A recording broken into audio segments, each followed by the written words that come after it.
Hello all of you, welcome back to my channel. मैं आज आप लोगों के लिए लेकर आ चुकी हूँ एक कलेक्टिव रीडिंग जिसका टॉपिक रहने वाला है उनका अगला कदम क्या होगा आपको लेकर। आपके जो भी पर्सन है, पार्टनर है, लव इंटरेस्ट है, उनका नेक्स्ट स्टेप क्या है आपको लेकर। अब इसके आगे क्या करेंगे वो, ये क्या करने की सोच रहे हैं या कुछ भी नहीं करने की सोच रहे हैं, लेट्स सी। लेकिन रीडिंग जनरल है, कलेक्टिव है, हो सकता है कि आपकी सिचुएशन के साथ एक्यूरेटली रेजोनेट करे, हो सकता है सिर्फ कुछ परसेंट रेजोनेट करे। तो ओपन माइंडेड होकर सुनिएगा और ज़बरदस्ती अपने आप को रीडिंग में फिट इन मत करना। ओके, जितना रेजोनेट होगा उतना ही एक्सेप्ट कीजिएगा। ओके, पहले शफलिंग कर लेते हैं अच्छे से, फिर then we will start picking up the cards. और रीडिंग सभी ज़ोडिएक साइंस के लिए है, जनरल है, कलेक्टिव है। लेकिन अगर आप इस वीडियो तक पहुंचे हैं, और कितने भी समय बाद क्यों ना पहुंचे हों, अगर आप इस वीडियो तक पहुंचे हैं, मुझे सुन रहे हैं, तो डेफिनेटली इसमें आपके लिए कोई ना कोई मैसेज है, तभी आप यहाँ तक पहुंचे हैं। आइए देखते हैं कि उनका अगला कदम क्या है आपको लेकर। आपके जो पर्सन है उनका नेक्स्ट स्टेप क्या है आपके लिए। ये टॉपिक भी सजेस्टेड था ही, ये टॉपिक सजेस्ट होते ही रहते हैं, ये वाले जो हैं काफ़ी कॉमन टॉपिक्स हैं। मुझे कहीं ना कहीं लगता है व्यूअर्स कि आपके पर्सन जो है ना, अब जो कुछ करना चाहते हैं प्रैक्टिकली सोचकर करना चाहते हैं। ओके, मुझे लगता है उनका जो भी इंटेंट है, जो भी वो करने की सोच रहे हैं, और उनको लगता है कि मैं बहुत भावुक होके देख चुका या बहुत भावुक होके देख चुकी, now it's time to be a bit logical and a bit practical. यानी थोड़ा प्रैक्टिकल, लॉजिकल, सेंसिबली सोचकर डिसीजन लेने का या स्टेप लेने का टाइम आया है। इमोशनली मैंने काफ़ी कुछ करके देख लिया है और अल्टीमेटली मैंने इमोशंस को इमोशंस की सुन सुन के, दिल की सुन सुन के जो भी डिसीजन लिए या जो भी एक्शन लिया वो अच्छा ही नहीं था। यानी जो भी मैंने भावनाओं में बहकर स्टेप लिया वो चीज़ वर्क नहीं की, या कहीं ना कहीं वो चीज़ सक्सेसफुल नहीं हो पाई।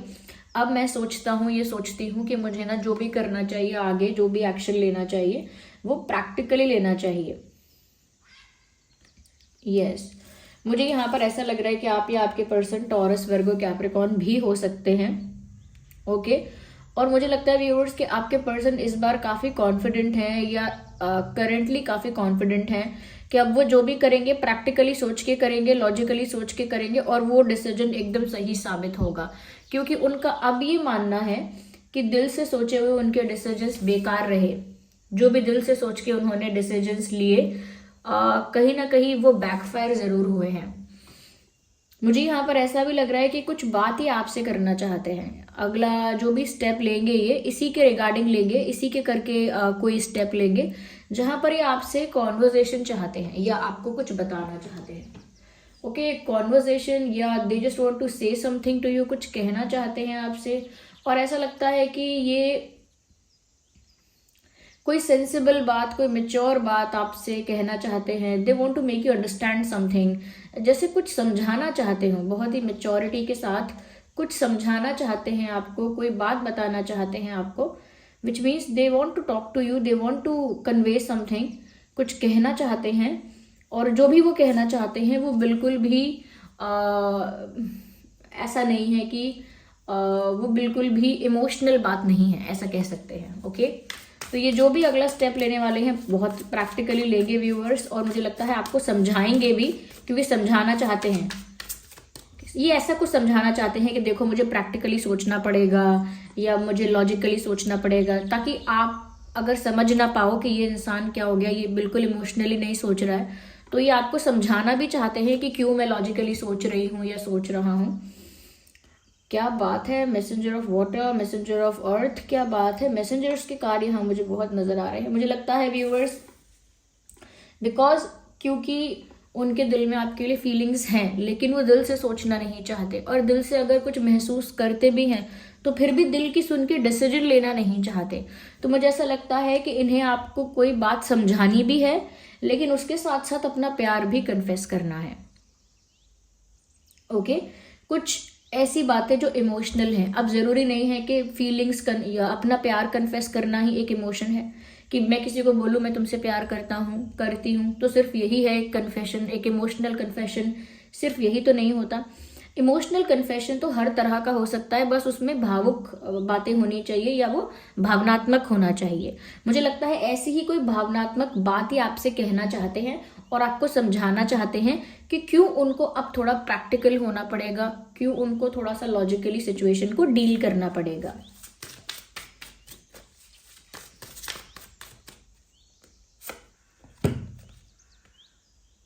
ओके, मुझे व्यूअर्स यहाँ पर ऐसा लगता है कि जैसे उनकी लाइफ में कोई ऐसा तूफान आया है जो उन्हें अपने आप किसी डायरेक्शन में धकेल रहा है। जैसे आंधी आती है, तो आंधी में अगर कोई ऐसी चीज रखी हुई है जो बहुत हल्की है या जो कहीं ना कहीं आंधी को फेस नहीं कर सकती है, आंधी में खड़ी नहीं रह सकती है, तो जैसे आंधी उस चीज को ना अपनी हवा के साथ दूसरी जगह ले जाएगी। जैसे कि कोई एक प्लास्टिक का चेयर रखा है, तो तूफान आएगा तो उसको उड़ा के बहुत दूर तक ले जा सकता है। ओके, तो मैंने ये एग्जाम्पल इसीलिए दिया कि इनकी लाइफ में भी ऐसी कोई आंधी आई है, ऐसा कोई तूफान आया है जो इनको किसी और दिशा में लेकर जा रहा है। ये जाना नहीं चाहते, लेकिन इस आंधी का मतलब है लाइफ में प्रॉब्लम का आना। और वो प्रॉब्लम जो है वो ये डिसाइड नहीं कर सकते कि आएगी कि नहीं आएगी, ना ही उस प्रॉब्लम को मन चाहा जब ठीक कर सकते हैं। वो प्रॉब्लम ही कैसी, जब हम उसको जब मन चाहे उसे ठीक कर पाए, जब मन चाहे उससे बाहर निकल पाए, तो प्रॉब्लम क्या है फिर? प्रॉब्लम तो होती ही ऐसी है कि हम उससे बाहर नहीं निकल पाते, उसका हल नहीं मिलता, हम परेशान होते हैं उससे।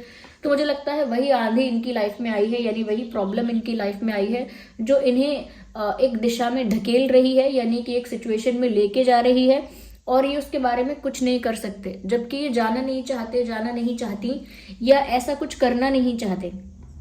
जो प्रॉब्लम आई है वो प्रॉब्लम कोई सिचुएशन क्रिएट कर रही है इनके लिए, और उस सिचुएशन का पार्ट ये बनना नहीं चाहते। They never want to be the part of that situation, but still push किया जा रहा है, उनको उस तरफ धकेला जा रहा है। They don't want, but it is happening with this person. तो कहीं ना कहीं मुझे लगता है व्यूअर्स कि जो भी ये इंसान अगला कदम लेने वाले हैं ना, वो इसीलिए प्रैक्टिकली लेंगे, इसीलिए कुछ प्रैक्टिकल डिसीजन लेंगे। क्यों? क्योंकि यहाँ पर तो इमोशनली कुछ कंट्रोल हो नहीं रहा है, इसीलिए उन्हें प्रैक्टिकली सोचना पड़ेगा। जब प्रॉब्लम आ रही है तो अपने आप उनकी लाइफ में कोई सिचुएशंस ऐसी क्रिएट हो रही हैं जहां वो फंस भी सकते हैं, वो सिचुएशन में फंस सकते हैं, या प्रॉब्लम मल्टीप्लाई हो सकती है उनकी, या ऐसा भी हो सकता है कि कुछ लॉस उनको हो जाए, कोई फेलियर उनको फेस करना पड़े। काफ़ी सारी चीज़ें हो सकती हैं अगर कोई प्रॉब्लम आ रही है तो। और ऐसी सिचुएशन में इमोशनली अगर इंसान सोचेगा तो इतना अच्छा नहीं सोच पाएगा, उनको ऐसा लगता है। तो इनकी लाइफ में कोई तो तूफान ऐसा आया है व्यूअर्स जो इनको धकेल रहा है किसी परिस्थिति में। मैं यहाँ पर ये भी कहना चाहूंगी कि आपका और आपके पर्सन का साइन जो है, ज़ोडिएक साइन, वो earth sign, water sign, air sign और फायर साइन, सारे साइंस हो सकते हैं। मैंने रीडिंग की शुरू में भी बताया था कि ये रीडिंग सभी ज़ोडिएक साइंस के लिए है, बट ये तो यहाँ पर प्रूफ भी हो गया क्योंकि सभी साइंस आ गए हैं। 8 of fire, 6 of air, messenger of water and messenger of earth. यहाँ पर ऑलमोस्ट क्या सभी साइंस आ ही गए हैं। तो आप और आपके person taurus, Virgo, Capricorn, cancer, Scorpio, Pisces, Gemini, Libra, Aquarius and Aries, Leo, Sagittarius भी हो सकते हैं। ओके, यहाँ पर मुझे एक चीज और नजर आ रही है, कहीं ना कहीं व्यूअर्स एक ऐसा कह सकते हैं कि जैसे, वेट अ सेकेंड,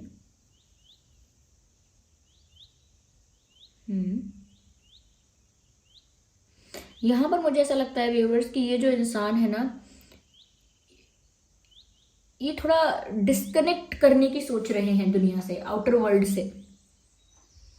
यस, बाहरी दुनिया से डिस्कनेक्ट करने के बारे में सोच रहे हैं, एक दूरी बनाने के बारे में सोच रहे हैं। जैसे सोशल मीडिया से दूर हो जाना, अगर बहुत बड़ा फ्रेंड सर्कल है तो उससे थोड़ा दूर हो जाना, ज़्यादा फंक्शंस, पार्टीज, रिलेटिव्स, फ्रेंड्स, ज़्यादा सोशलाइज नहीं करना, यानी कि धीरे धीरे धीरे धीरे ग्रेजुअली ना डिस्कनेक्ट करना लोगों से।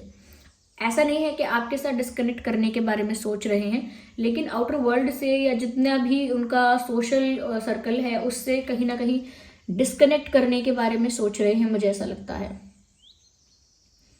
यस, क्योंकि व्यूअर्स यहाँ पर ही नज़र आ रहा है कि ये जो इंसान है ना, कहीं ना कहीं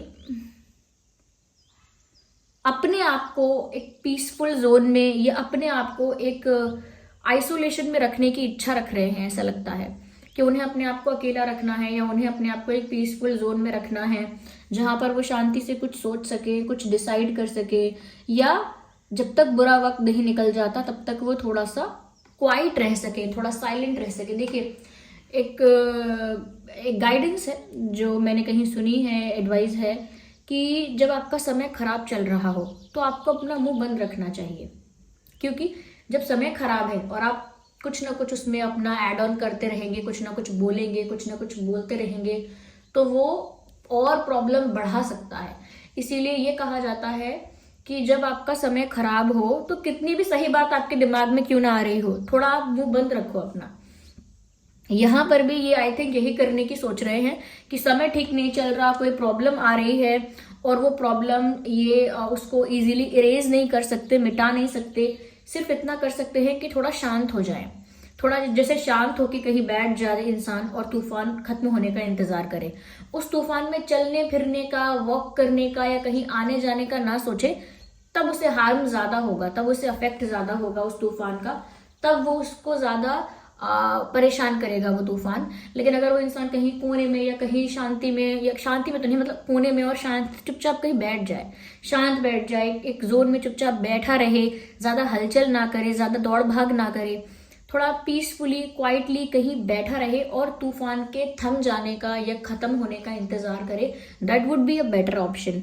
आई थिंक ये भी किसी तूफान के थमने का इंतजार करेंगे, तब तक ये डिस्कनेक्ट करेंगे या करेंगी आउटर वर्ल्ड के साथ, और वो डिस्कनेक्शन ऐसा होगा, थोड़ा आइसोलेशन में रहेंगे, कम बात करेंगे, कम बोलेंगे। और मुझे लगता है कि आपके लिए जो जैसा डिसीजन ले रहे हैं, मैं एक कार्ड और लेती हूँ, एक कार्ड क्या थोड़ा क्लैरिफाई और करती हूँ मैं।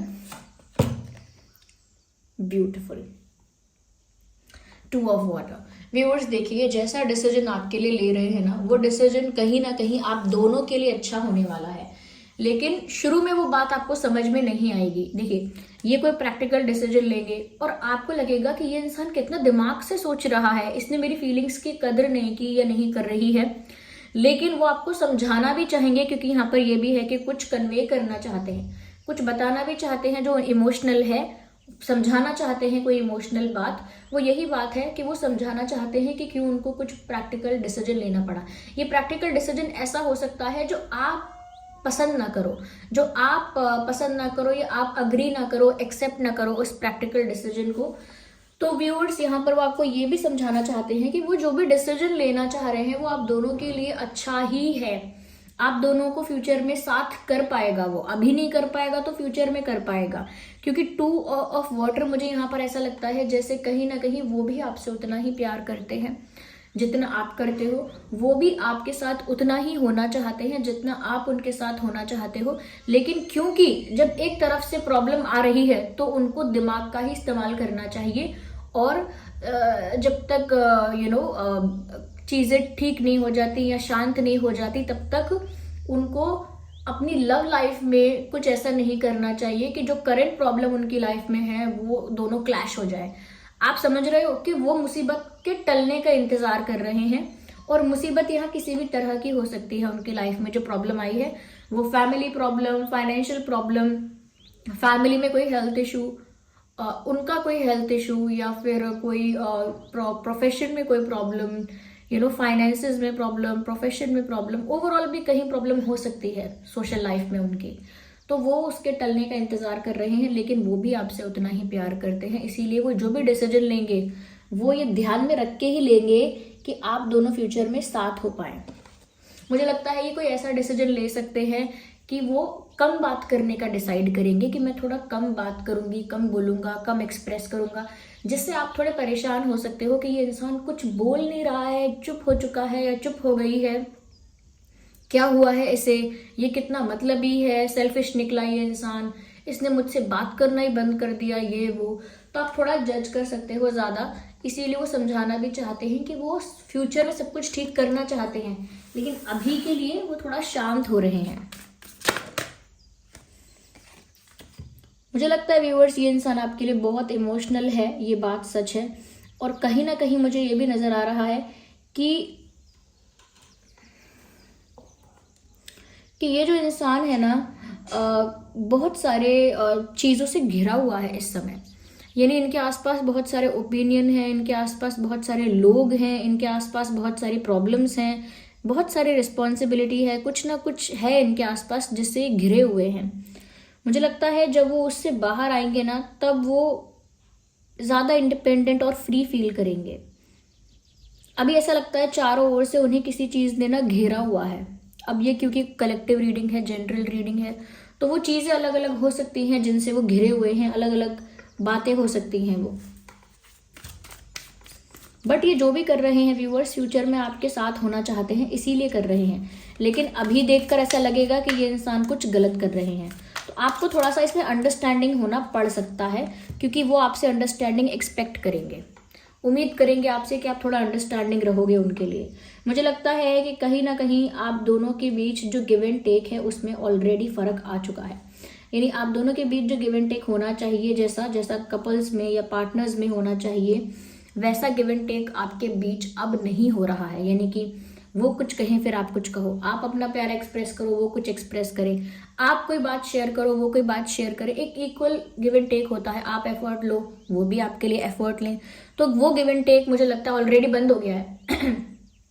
आप लोगों के बीच वो गिव एंड टेक नहीं हो रहा है। ये इंसान थोड़ा सा ना डिस्कनेक्ट करके थोड़ा अकेले में चले गए हैं, चुप हो गए हैं, क्योंकि इनके ऊपर काफ़ी सारी प्रॉब्लम्स आ चुकी हैं। ये प्रॉब्लम्स ऐसी भी हो सकती हैं व्यूअर्स जो इनको ये प्रॉब्लम्स, देखिए मुझे लगता है ना, ये प्रॉब्लम्स किसी एक इंसान की क्रिएट की हुई नहीं है, ये काफ़ी सारे लोगों ने मिलजुल के इनके लिए परेशानी खड़ी की है। ये कोई रिश्ता भी हो सकता है, कोई रिश्ता वगैरह आया है, या कुछ ऐसी चीज़ें हो सकती है जहाँ पर एक से ज़्यादा लोगों का इन्वॉल्वमेंट है। Yes, but they love you, क्योंकि यहाँ पर म्यूचुअल लव नज़र आ रहा है, और वो जो भी करेंगे उस प्यार को सोच कर ही करेंगे, कुछ प्रैक्टिकल करेंगे, ऐसा जो आप एक्सेप्ट नहीं कर पाओगे शुरू शुरू में। और अगर आप समझ जाओगे बाद में, क्योंकि वो समझाना भी चाहते हैं, अगर आप समझ जाओगे तो आपको पता लगेगा कि ये इतना बुरा डिसीजन नहीं है, या फिर ये इंसान इतना बुरा नहीं है, आपको ऐसा लगेगा। ओके, तो ये उनका कहीं ना कहीं अगला स्टेप है। मैं थोड़ा हैंड रिटन मैसेजेस से भी क्लैरिफाई करती हूँ एक बार। ओके, थोड़ा हैंड रिटन मैसेजेस भी देख लेते हैं।